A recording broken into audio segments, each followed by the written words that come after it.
அ இந்த சனி பெயர்ச்சியில 6 ராசிகள் நீங்க சொல்ற மாரி பாதிப்பு.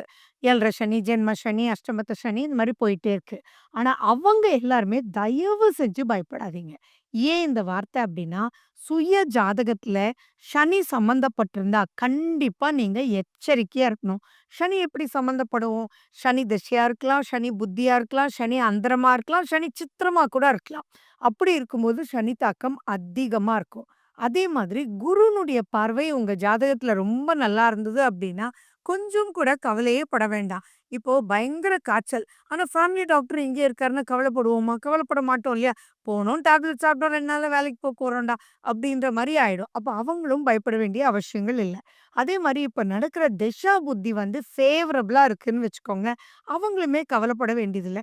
ஏன் சிம்பிளா சொல்லணும்னா, பௌர்ணமி, பௌர்ணமிக்கு பக்கத்துல பொறந்தவங்க வந்து மன தெளிவு அப்படின்றது கிளியரா இருப்பாங்க. ஸோ எங்க சனின்னா இருள் கிரகம். இருட்ட பார்த்து அந்த பயம்ன்றது ஆப்போசிட்டான வெளிச்சம்ன்றது பௌர்ணமி. அப்போ அவங்களுக்கு சேலஞ்சஸ் வந்தாலும் அத ஓவர் கம் பண்ணுவாங்க. எப்பயுமே ஒரு பிரச்சனைன்றது என்ன? ஓவர் கம் பண்ண முடியலன்னா தான் அது பிரச்சனைன்றது. ஸோ இதெல்லாம் வந்து நல்லா இருக்கு அப்படின்னா, கொஞ்சம் கூட கவலைப்பட வேண்டியதில்ல, பயப்பட வேண்டியதா இல்ல. அந்த 6 ராசிகளுமே பயப்பட வேண்டிய அவசியங்கள் இல்ல.